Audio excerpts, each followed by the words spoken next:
I hated, I was a horrible student, but I always got good grades, mostly A's. But even though I got good grades, I hated school. I did homework as little as possible and I studied for tests as little as possible. Folks, I was a horrible student.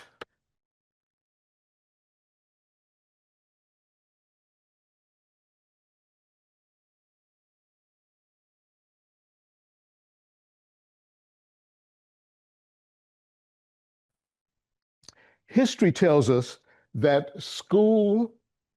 the first school was established in Egypt in 2061 BC.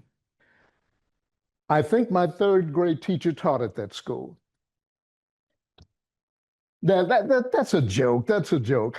Mrs. Rosenthal was my third grade teacher, and I loved Mrs. Rosenthal. I liked all of my teachers, and all of my teachers liked me. But I hated school. But I always got great, well, you know. The next part is important. I want to assure you that I'm not bragging and I'm not proud of the fact that I neglected very unwisely to apply myself in school. But I still got great grades, mostly A's. But quite to the contrary, since my days in school, I have had moments, I'm talking about real moments, where I have regretted my childish apathy towards school. I have regretted my indiscretion regarding schools.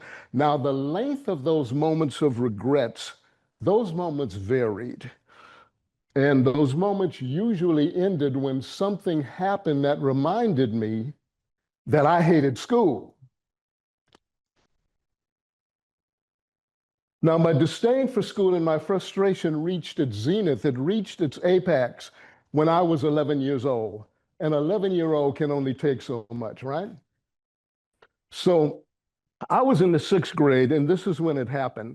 That was the day when my younger brother and I, Ricky, he wasn't real crazy about school either.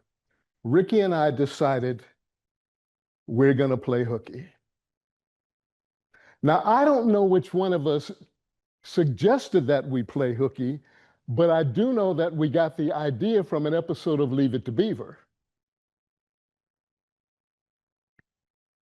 And I remember thinking, wow, this playing hooky thing, this is a great idea. So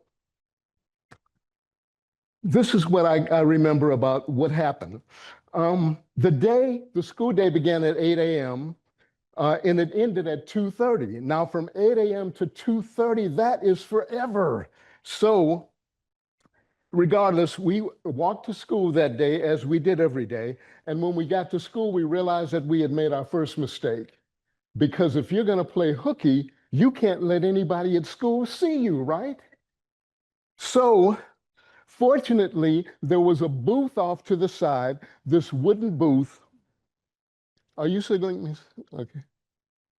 Fortunately, there was a booth off to the side, and this wooden booth was about this tall. So Ricky and I jumped in the wooden booth, and we were going to hide there.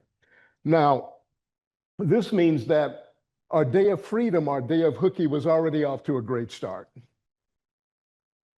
So while we were hiding there, I remember thinking one thing over and over again: David, don't get caught. Now, we didn't get caught.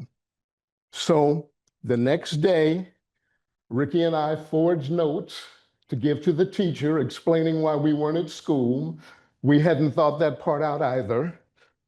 And it wasn't long after that when Ricky and I got up the courage to tell our parents what we had done. I think I was about 31 at the time. Now, the thing is, regarding our day of freedom, Ricky and I had planned to catch a bus, go to Long Beach, and ride all of the great rides at the Pike at Long Beach. It was an amusement park, but that's not the way that it worked out. Instead, the way that it worked out is we wound up crouched down in corduroy pants for 6.5 hours in this wooden booth. We didn't leave. We were too afraid. We didn't even put our heads up because there might be a nun walking around on the schoolyard, or Father McGovern might be out taking a stroll.